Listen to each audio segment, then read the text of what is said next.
अस्सलाम वालेकुम। तो इससे पहले हमने एनर्जी कन्वर्टर की फ्लो डायग्राम के बारे में डिस्कस किया था, तो मैं आपसे कहूँगा आप उस वीडियो को लाजमी देखिएगा, क्योंकि एनर्जी कन्वर्टर किसी सिस्टम में मौजूद एनर्जी का एक हिस्सा कारआमद जो है वो वर्क में तब्दील हो जाता है और बाकी उसका जो पार्ट होता है रिमेनिंग पार्ट वो हीट एनर्जी और साउंड एनर्जी की फॉर्म में इन्वायरमेंट के अंदर ज़ाया हो जाता है।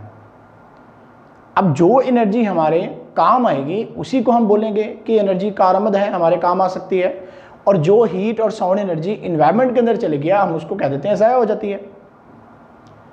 तो आज हम आपको बताएंगे कि किसी मशीन से वर्क कैसे लिया जा सकता है। जो कारआमद वर्क एनर्जी कन्वर्टर में हम एक हिस्सा कारआमद वर्क में लेते थे, तो वो कैसे लिया जा सकता है।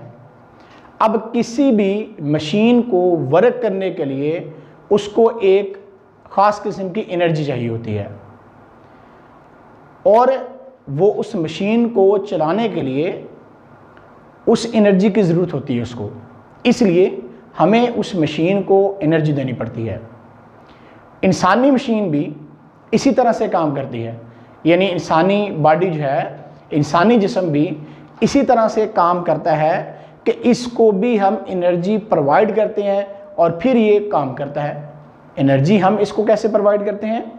हम इसको एनर्जी जो है वो फूड की शक्ल में, यानी खुराक की शक्ल में हम देते हैं, जिससे हम अपने बॉडी से डिफरेंट किस्म के काम लेते हैं।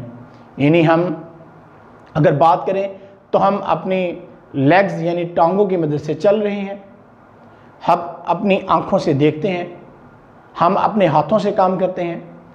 तो ये सारा कुछ कैसे होता है? ये हम जो खुराक खा रहे हैं, हम खुराक खाते हैं, यानी इंसानी बॉडी, इंसानी मशीन भी एक ख़ास किस्म की एनर्जी लेती है, यानी खुराक खाते हैं हम और जिससे हमें एनर्जी हासिल होती है और इस तरह से हम वर्क कर पाते हैं। अगर हम खुराक ना खाएं हमें एनर्जी की कमी हो जाती है और हमारा काम करने को दिल नहीं करता। तो किसी मशीन से जो काम लिया जाता है तो उसके लिए उसको हमें इलेक्ट्रिकल एनर्जी जो है वो प्रोवाइड करनी पड़ती है। अब इलेक्ट्रिक मोटर पंप जो होते हैं या ड्रिल मशीन होती हैं, सुराख करने के लिए हम इसको इस्तेमाल करते हैं, हवा फेंकने के लिए, कपड़े धोने के लिए हम जो इलेक्ट्रिक मोटर्स उसमें लगी होती हैं, हम उनसे जो काम लेते हैं तो उनको एक ख़ास किस्म की इलेक्ट्रिकल एनर्जी प्रोवाइड की जाती है। अब जब उनको हम इलेक्ट्रिकल एनर्जी प्रोवाइड करते हैं तो इसी वजह से वो क्या करते हैं, इसी वजह से वो वर्क करते हैं, यानी इलेक्ट्रिकल एनर्जी प्रोवाइड करने से ही वो वर्क करते हैं। अब अगर हम उनको इलेक्ट्रिकल एनर्जी प्रोवाइड ना करें तो वो वर्क नहीं कर पाएंगे। तो इस वर्क के लिए ही हम इलेक्ट्रिकल एनर्जी जो है वो प्रोवाइड करते हैं। अब कोई मशीन कितनी कारआमद है, हमारे लिए कितनी बेहतर हो सकती है, इसका इन्हिसार, इसकी डिपेंडेंस जो होती है वो मशीन को दी गई एनर्जी जो कि हम इनपुट के तौर पर देते हैं और आउटपुट के तौर पर हम उससे काम लेते हैं, उस पर डिपेंड कर रही होती है। यानी हम कितनी इनपुट देते हैं उस हिसाब से हमें आउटपुट हासिल होती है। यानी इनपुट देंगे तो हमारे पास आउटपुट हासिल होगी। और इसी सिलसिले में आज हम पढ़ने जा रहे हैं टॉपिक एफिशिएंसी। एफिशिएंसी क्या है? एफिशिएंसी ये है कि किसी सिस्टम में एफिशिएंसी मतलब उसकी कारकर्दगी होगा। एफिशिएंसी बोले तो सिस्टम की कारकर्दगी होती है, यानी कैसी परफॉर्मेंस है उसकी, कैसा वो हमें काम करके दे रही है मशीन। तो डिफाइन करते हैं, ratio of required form of energy obtained from a system as output to the total energy given to it as input। यानी किसी सिस्टम को आप कितनी इनपुट देते हो और उससे कितनी आउटपुट हासिल करते हो, यही कहलाती है एफिशिएंसी। यानी किसी सिस्टम की आपने परफॉर्मेंस को चेक करना है, आपने उसकी कारकर्दगी को चेक करना है, आपने उसकी एफिशिएंसी को चेक करना है, तो आपको क्या करना पड़ेगा? आपको ये काम करना पड़ेगा कि आप उसको इनपुट एनर्जी देंगे, इनपुट के तौर पर उसको आप एनर्जी देंगे और आउटपुट की फॉर्म में हमारे पास वर्क आएगा। तो उनके दरमियान हम क्या करेंगे, उनके दरमियान हम रेशो निकालेंगे, उनके दरमियान हम निस्बत फाइंड करेंगे, तो जिससे हमारे पास उस सिस्टम की परफॉर्मेंस आ जाएगी कि सिस्टम कितना वर्क कर रहा है, ये कितना कारआमद वर्क करके हमें दे रहा है।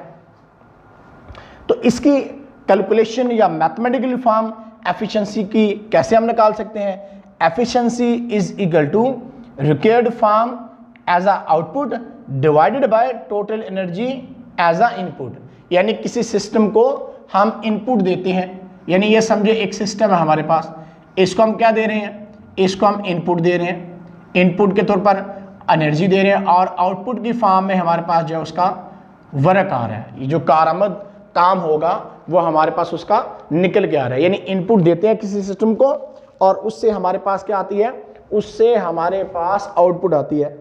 अब पहले ये समझ लें कि इनपुट क्या है और आउटपुट क्या है।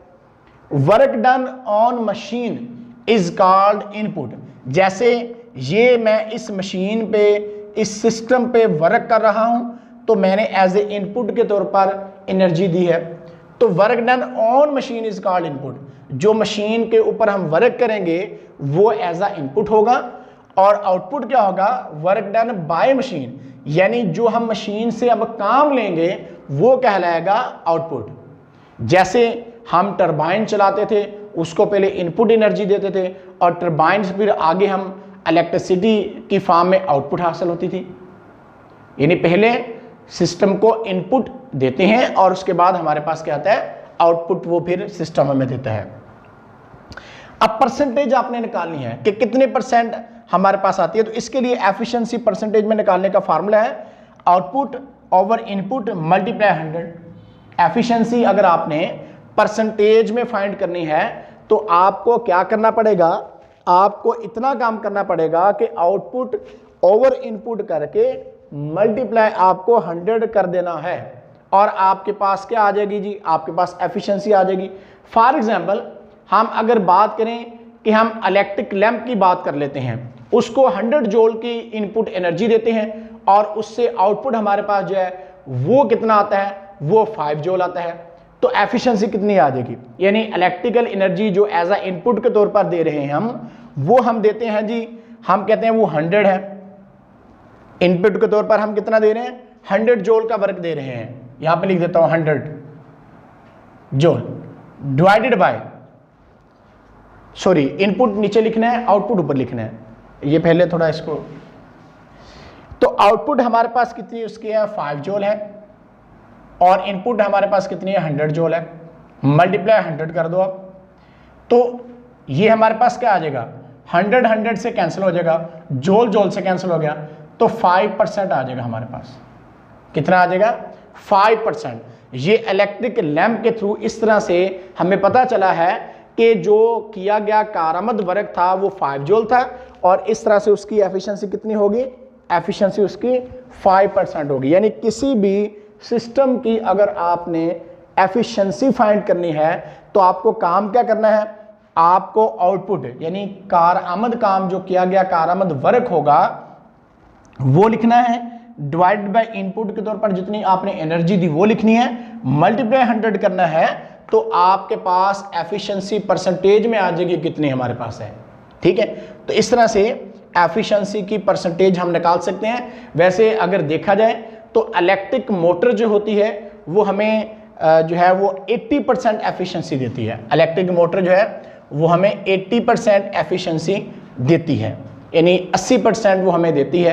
अच्छा, अब यहाँ पे क्वेश्चन ये अरेज होता है कि अगर हमारे पास, जैसे अभी मैंने इलेक्ट्रिक लैंप की एग्जांपल दी है या इलेक्ट्रिक मोटर की, कि 80% हमारे पास उसकी एफिशिएंसी आती है, तो बाकी 20% कहाँ जाती है।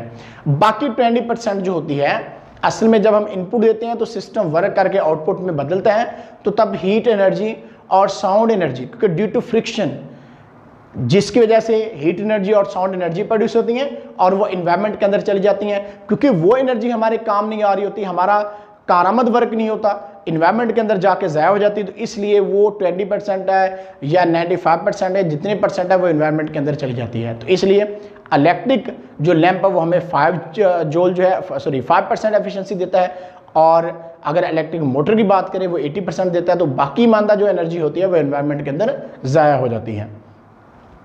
अब अगर हम यूनिट्स की बात करें तो एफिशिएंसी परसेंटेज का कोई यूनिट नहीं होता, क्योंकि सेम रेशियो जैसे मैंने अभी इलेक्ट्रिक लैंप वाले में आपको निकाल के दिखाई और मैंने जॉल जॉल से कैंसिल कर दिया था, क्योंकि आउटपुट ओवर इनपुट होगी एनर्जी, तो एनर्जी का यूनिट जॉल जॉल जॉल से कैंसिल होते रहेंगे, तो इस तरह से हमारे पास इनका कोई यूनिट नहीं बनेगा। अब बात कर लेते हैं आइडियल सिस्टम। अब हर बंदे की कोशिश होती है, हर इंसान की कोशिश है, इंसान चाहता है कि मैं अपना बेहतर से बेहतर काम करके दूं, या इंसान ये चाहता है कि मैं अपना 100% दूं। अब इंसान कोशिश कर सकता है, अब 100% काम करना ये नामुमकिन सी बात लग रही है, क्योंकि कोई भी मशीन या कोई इंसान है या कोई भी चीज़ है, अगर वो वर्क करके हमें दे रही है तो 100% उसकी एफिशिएंसी, 100% उसकी कारकर्दगी हासिल करना जो है वो बहुत ही मुश्किल काम है। साइंटिस्ट इस बारे में वर्क कर रहे हैं, काम कर रहे हैं कि हम किसी तरीके से ऐसा सिस्टम तैयार करें जो हमें 100% यानी 100% कारकर्दगी दे, कि जितनी हम इनपुट के तौर पर एनर्जी देते हैं उतनी हमें आउटपुट के तौर पर एनर्जी हासिल हो। लेकिन अभी तक ऐसा मुमकिन नहीं हो सका। हो सकता है कि आने वाले औकात में ऐसा कुछ रोनुमा हो जाए। बहरहाल अभी तक तो साइंटिस्ट इस बारे में सोच रहे हैं, इस बारे में मेहनत कर रहे हैं, लगे हुए हैं कि किसी तरीके से ऐसा सिस्टम बना लें कि जितनी उसको इनपुट दें उतनी हमें आउटपुट दे।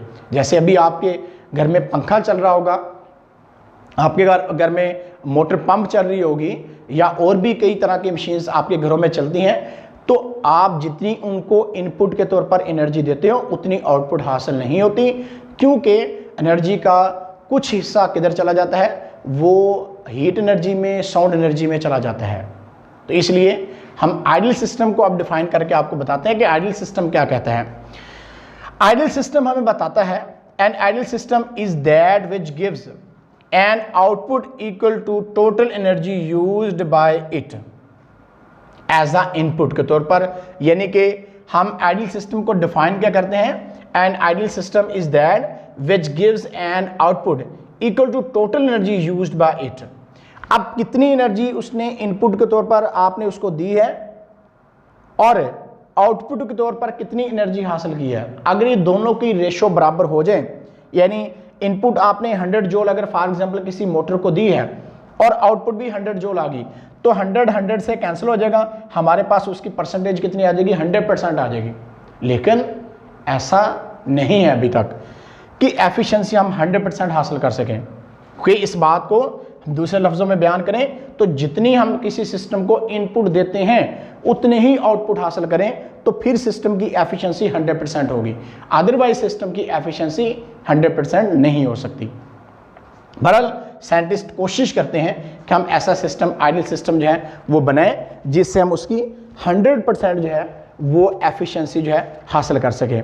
अब यहाँ पे कुछ क्वेश्चंस लिखे हुए हैं, तो how the working of a system और अ मशीन इज जज। अब किसी भी मशीन की वर्किंग आपने या किसी सिस्टम की आपने वर्किंग चेक करनी, जज करनी है, तो आपको क्या करना पड़ेगा, आपको ratio of useful output to input energy जो है इनके दरमियान रेशियो निकालनी पड़ेगी। यानी क्वेश्चन यहाँ पे ये है, how working of a system और अ मशीन इज जज। किसी भी सिस्टम की आपने अगर वर्किंग चेक करनी है सिस्टम की, मशीन की, तो आपको क्या करना पड़ेगा, आप देखें आउटपुट में हमारे पास कितनी एनर्जी आ रही है, डिवाइड बाय इनपुट कर दें, तो इस तरह से एफिशिएंसी आ जाएगी। एफिशिएंसी परसेंटेज में निकालनी है तो आपको 100 से मल्टीप्लाई करना पड़ेगा। तो इस तरह से हम किसी भी सिस्टम की जो है एफिशिएंसी, किसी भी मशीन की हम एफिशिएंसी फाइंड कर सकते हैं कि हम कितनी इनपुट दे रहे हैं और ये हमें आउटपुट कितनी दे रहा है, तो वो हम आसानी के साथ इस तरह से फाइंड कर सकते हैं इस फार्मूले के थ्रू एफिशिएंसी के। अब उसके बाद नेक्स्ट क्वेश्चन जो है वो ये है कि why an ideal system practically does not exist. अब आइडियल सिस्टम जो है वो प्रैक्टिकली कहता एग्जिस्ट क्यों नहीं करता। People try to design the working system that would be 100% efficient. लोग कोशिश करते हैं, साइंटिस्ट कोशिश कर रहे हैं कि हमें 100% जो है काम करने वाला सिस्टम मिल जाए, काम करने वाली मशीन मिल जाए, लेकिन अभी तक ऐसा हो नहीं सका। उसकी वजह कि एनर्जी जो एज ए इनपुट के तौर पर दे रहे हैं हम सिस्टम को और आउटपुट के तौर पर हम उससे हासिल कर रहे हैं, तो इनपुट के तौर पर जो हम एनर्जी देंगे तो अब उस एनर्जी का कुछ हिस्सा क्या होता है, वो ड्यू टू फ्रिक्शन, हीट और साउंड एनर्जी में कन्वर्ट हो जाता है। जैसे आपके घरों में पंखा चलता है तो पंखे के चलने की आवाज़ भी आ रही होती है, पंखे को हाथ लगा के देखिए वहाँ पे हीटिंग इफेक्ट भी हो रहा है, मतलब गर्म भी हो रहा है पंखा, तो यानी हीट और साउंड की फॉर्म में एनर्जी चली जाती है। तो इसलिए why an ideal system practically does not exist, कि किसी सिस्टम से प्रैक्टिकली आइडियल सिस्टम एग्जिस्ट इसलिए नहीं करता क्योंकि हम इनपुट के तौर पर जितनी एनर्जी देते हैं उतनी हम आउटपुट के तौर पर हासिल नहीं कर पाते। रीज़न उसकी यह है कि कुछ एनर्जी का पार्ट जो होता है वो साउंड और हीट एनर्जी या अदर फॉर्म ऑफ एनर्जीज में चला जाता है। उसके बाद why output energy is always less than the input energy, कि आउटपुट एनर्जी जो है वो हमेशा इनपुट एनर्जी से कम क्यों होती है, यानी आउटपुट हमें हमेशा कम क्यों हासिल होती है इनपुट से, यानी इनपुट ज़्यादा हम देते हैं और आउटपुट हमें कम क्यों हासिल होती है। इसकी रीज़न है, जैसे कि मैंने स्टार्ट पे भी आपको बताया था कि जब हम किसी सिस्टम को इनपुट देते हैं और उससे हम हासिल क्या करते हैं, उससे हम हासिल करते हैं आउटपुट। अब जब हम किसी सिस्टम को इनपुट देंगे और उससे हासिल करेंगे आउटपुट, तो जब इनपुट देंगे तो ड्यू टू फ्रिक्शन कुछ पार्ट एनर्जी का जो है वो हीट और साउंड एनर्जी में चला जाता है, तो इसलिए आउटपुट के तौर पर जो हमें एनर्जी हासिल होती है वो कम हासिल होती है। तो इसलिए इस क्वेश्चन का आंसर होगा why output energy is always less than the input energy. Reason is that कि जो एनर्जी होगी due to friction causes heat and sound energy produce करेगी, दैट्स वाई हम किसी भी सिस्टम को जितनी हम इनपुट देते हैं तो उतनी उस सिस्टम से हम आउटपुट हासिल नहीं कर पाते। तो ये था आज का हमारा टॉपिक एफिशिएंसी, यानी इससे आप किसी भी सिस्टम की, किसी मशीन की, किसी भी चीज़ की आप जो है वो वर्किंग निकाल सकते हो कि हमें ये कितना काम करके दे रही है या कितना ये मशीन काम कर सकती है। तो उसको तरीकाकार निकालने का आप इस फार्मूले के थ्रू किसी भी सिस्टम की, किसी मशीन की आप आसानी के साथ एफिशिएंसी चेक कर सकते हो। तो आज के लिए इतना ही, फिर मिलेंगे इंशाल्लाह, तब तक अल्लाह हाफिज़।